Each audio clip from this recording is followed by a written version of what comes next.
Hey guys, welcome to another tutorial from Bolly Piano. In today's lesson, I'm going to teach you guys the main riff of Channa Mereya as well as the introductory chords.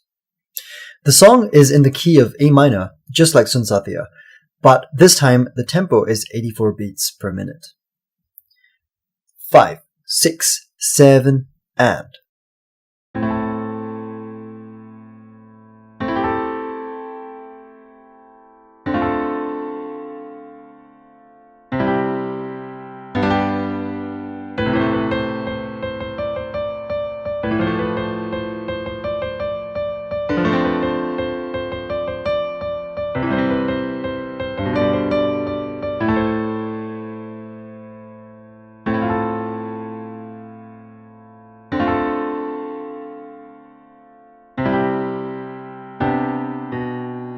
Okay, now I'm going to play the same piece again, but this time with the vocal line on top, so you understand how this accompaniment fits the song.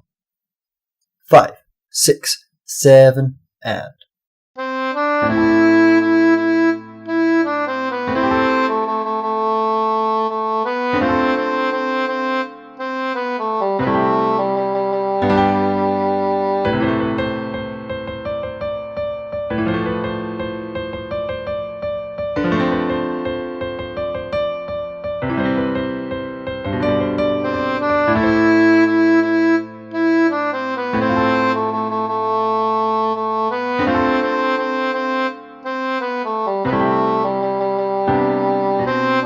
Alright, let's break this down. We start off with 3 whole note chords, followed by a bar consisting of 2 sets of minim chords. Whole note chords basically means it lasts the entire bar.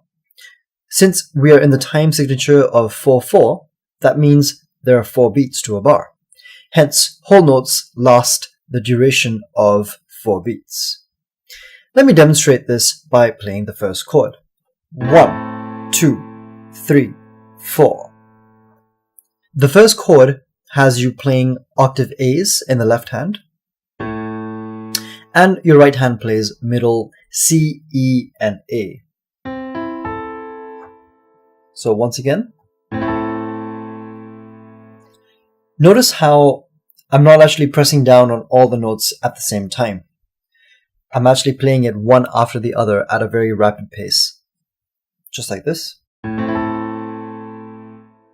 Basically, whenever you see this vertical wavy line right next to a chord, then that's how you should be playing these chords. Moving on, the next chord we have in the sequence is an A minor 7 chord. For this one, we're just playing a single A in our left hand and C, E, G, A in our right hand. So with our count, it goes 1, 2, 3, 4. Then we switch to a D minor 7 chord. So we play D and A with our left hand, whilst the right hand plays C, F, and A. So together it goes 1, 2, 3, 4. The fourth bar switches from whole notes to playing 2 sets of minim chords as mentioned earlier. Minim chords simply last half the duration to that of whole notes. The first set is a simple C major chord, C, G in your left hand, and C, E, G in your right hand. So playing it together we have 1, 2. The second set switches to G major. So you have your left hand playing octave Gs, and your right hand pressing down on B, D, G. So 1, 2. Now let's try the whole sequence together. 5, 6, 7, and 1, 2, 3, 4. 1, 2, 3, 4. 1, 2, 3, 4. 1, 2, 3, 4. Alright, great work guys. Now we're on to my favorite part of the song, which is the main riff. This riff is pretty simple once you get the hang of the timing, and it's also very captivating. Before we dive into it, I'll quickly go over what quavers and semiquavers are, as we will be playing these in our right hand. To understand both, I'll break down our 1, 2, 3, 4 beat count, otherwise known as crotchets, to 1 and 2 and 3 and 4 and, to easily learn to play quavers, and 1E and a, 2E and a, 3E and a, 4E and a, to understand the timing of semiquavers. So if we play 4 crotchets, 1, 2, 3, 4, then each quaver has 2 beats to a crotchet, which is why I make the use of and to reflect that. So for example, if we were to play the middle C as crotchets, it would go like this: 1, 2, 3, 4. But if we were to play this as quavers, it would go 1 and 2 and 3 and 4 and. And semiquavers are half the duration of quavers. So instead of 2 beats to each crotchet, we now have 4 beats to each crotchet. So just to demonstrate, that would go 1E and a, 2E and a, 3E and a, 4E and a. Alright, now let's go over the right hand notes. Starting with bar number 5. We alternate between BC in the first half, then transition to alternating between CD in the second half of the bar. Let me demonstrate the bar slowly using our semiquaver count. 5, 6, 7, and 1E and a, 2E and a, 3E and a, 4E and a. As you may have picked up from the beats, I held down some of the notes for 2 semiquaver beats, as in the sheet music, they are notated as quavers, or the semiquavers are tied together. The good thing is, this pattern is repeated throughout the rest of the bars, whilst the left hand cycles through all the chords we have already covered in the beginning, but just in a different arrangement. Let's take a look at them separately. As you can see, we start with the left hand playing whole note chords, starting with A, C, E, A. Then we switch to A, E, F, A, followed by D, F, A, C, and we finish off with our 2 minim chords, C, E, G, C, and G, B, D, G. Alright, let's combine the right hand and the left hand together very slowly now.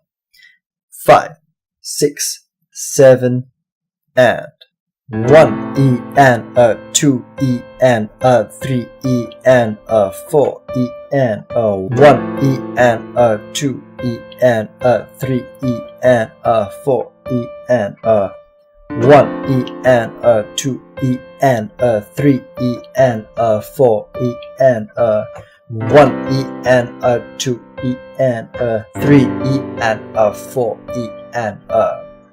Now I'll demonstrate this one more time without the count and just a little bit faster. 5, 6, 7, and.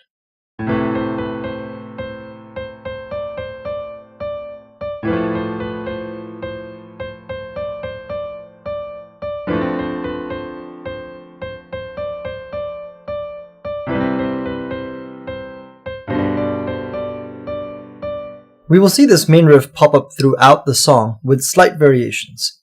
For example, playing the right hand an octave lower, whilst the left hand just alternates between the main note of the bar, an octave apart. We can see this appearing from bars number 34 to 37.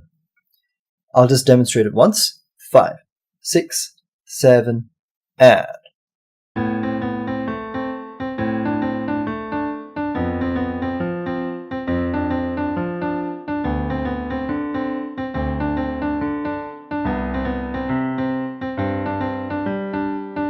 Towards the end, we actually see a little bit more of a build-up in the left hand by alternating between single notes and octave notes apart, played as crotchets. This appears from bars 78 to 81, so let me just demonstrate that. 5, 6, 7, and.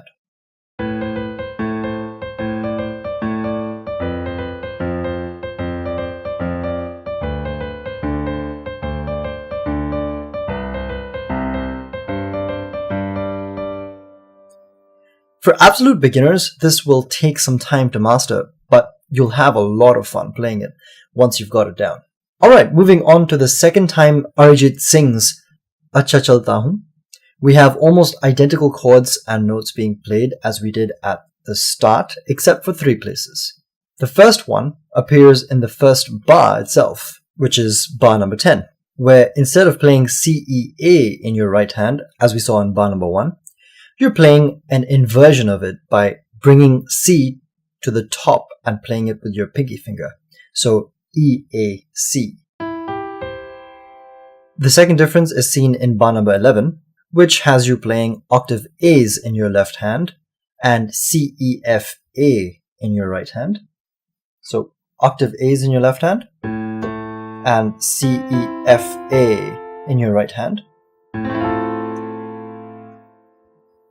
And the third difference is seen in bar number 13, where the last chord, which is the G chord minim, actually plays 2 crotchets, which are C and B in your left hand, whilst the right hand remains the same, just like this. So putting it together, we have 5, 6, 7, and 1, 2, 3, 4, 1, 2, 3, 4, 1, 2, 3, 4, 1, 2, 3, 4. Alright, now I'm just going to take it from the top, just to cover everything that we've done one more time. 5, 6, 7, and.